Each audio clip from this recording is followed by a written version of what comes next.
This is Canadian Cult Cinema.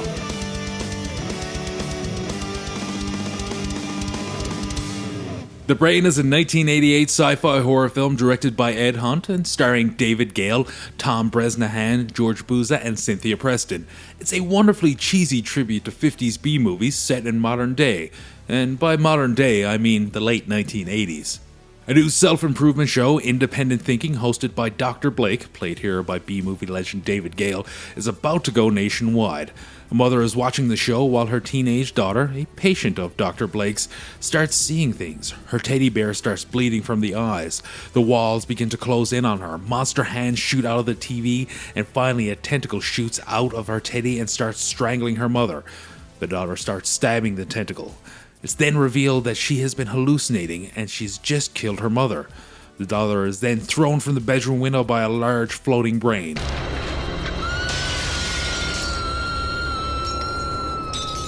Now that's a hell of a way to start a movie. The practical effects are really good, and the whole opening bit has a Nightmare on Elm Street feel.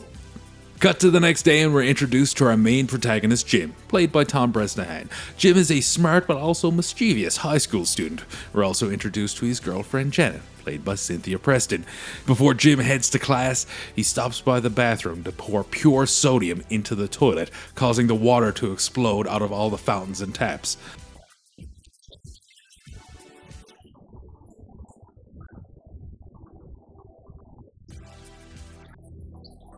Now, there's a disclaimer at the end of this film telling you not to try this at home, but there are plenty of videos on YouTube of people trying it for you. The stunt gets Jim sent to the Psychological Research Institute, which is run by Dr. Blake. Dr. Blake and his staff start running tests on Jim by attaching diodes to his head, and then, unbeknownst to Jim, hooking those diodes to a large, seemingly sentient brain floating in a vat. Jim starts receiving transmissions from the brain, but Jim can resist these signals. As a result, he starts hallucinating and then runs out of the building. Dr. Blake's assistant begins to give an exposition dump, but this seems to anger the brain, so it leaps out of the jar and eats her.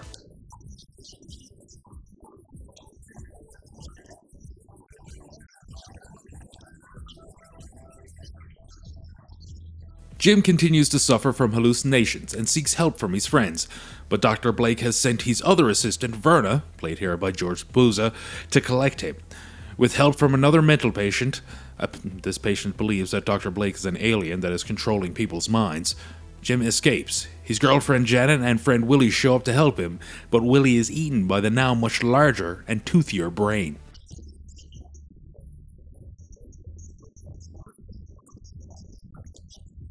Dr. Blake takes to the TV to brainwash the town and convince them that Jim is a killer and must be stopped.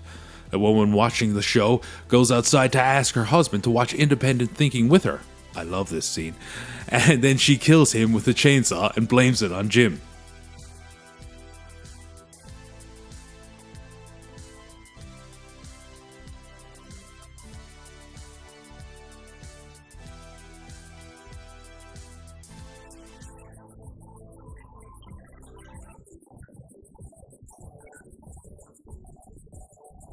Jim and Janet hide in the high school, and in typical horror movie fashion, while they are being hunted by the whole town, they decide to have sex.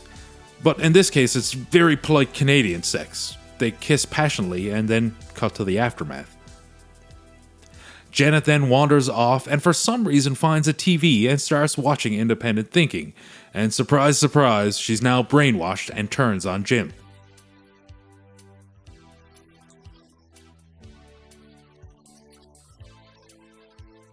Jim escapes from the high school and makes his way to the Psychological Research Institute, hell-bent on stopping Dr. Blake's show from going national. Jim confronts Dr. Blake live on air and punches his head clear off.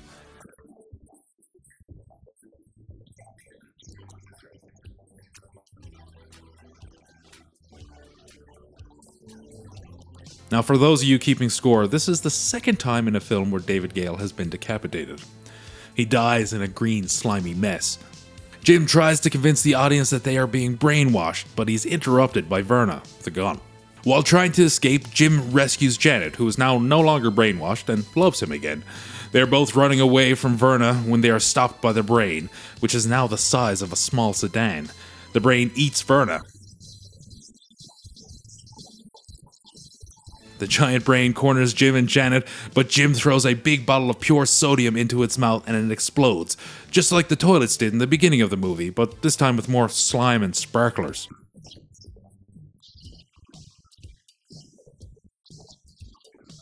The Brain is a fun love letter to 50s B-movies with a modern TV is bad for you message.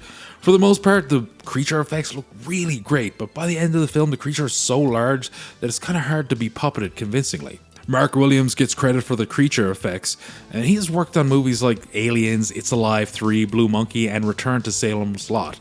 He's even been the effects designer and coordinator for rock bands like Alice Cooper, Dangerous Toys, and Poison. Unfortunately, he passed away in 1998 at the age of 38. The film was shot in Mississauga, Ontario, and the Psychological Research Institute is actually the Xerox building in Mississauga. The crew was not allowed to shoot inside, though, so those interior shots were actually filmed at the Ontario Science Centre, with some of the shots being filmed in a boiler room at a local school.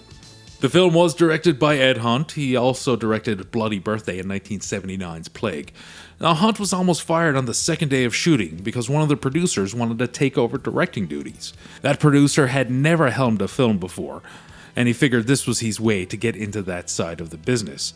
Luckily, the rest of the money people came to their senses, and Ed Hunt was allowed to finish the film without too much interference. Ed Hunt wanted David Gale for the role of Dr. Hill from the beginning. He was a fan of his performance in Re-Animator. Gale sadly passed away in 1991. The rest of the cast was picked by Canadian casting director Lucinda Sill. Now, we don't talk about casting directors much, but Sill has cast some classic Canadian horror films, like Prom Night 2, 3, and 4, as well as American Nightmare and Humongous, that's just to name a few. She was familiar with the Canadian movie and television scene and handpicked the rest of the cast, like George Buza, who played Verna. He is a classic Canadian character actor, been in many films. I reviewed his film A Christmas Horror Story not too long ago. He's probably best remembered by 90s kids as the voice of Beast from the X-Men cartoon. That which we call a rose by any other name would smell as sweet. Cynthia Preston has been continually acting since 1986. She was the voice of Princess Zelda in the Zelda cartoon, but my favorite role of hers is as Ursula in the fantastic horror/thriller Pin. Our main character, Jim, was played by Tim Bresnahan. He has a long list of credits, including the Canadian sex comedy Ski School, but his first film is an uncredited role in Troma's classic Class of Nukem High. The Brain was a staple of the video store when I was a kid. It actually was pre-sold to 40,000 video stores before the movie was filmed, now which paid for most of its, if not all of its budget. It was released theatrically in Canada on November 4th and made its US video store premiere December of that same year. The Brain is technically a Christmas movie. It's set during Christmas, there are Christmas trees and decorations around, but it's never brought up in the film and has nothing to do with the plot. This may be because it was scheduled to be released during the holiday season, but I don't know, I don't have an official answer, but it's technically a Christmas horror movie. For a long time, it was very hard to find a decent copy of The Brain. It existed only on VHS, and some intrepid people scanned said VHS and uploaded it to the internet. But Shout Factory recently released a really great Blu-ray version of it. I'd like to thank you for watching this episode of Canadian Cult Cinema. Please hit that like and share button. Now, we've been away for a long time, but hopefully we'll be releasing more episodes on a regular schedule soon.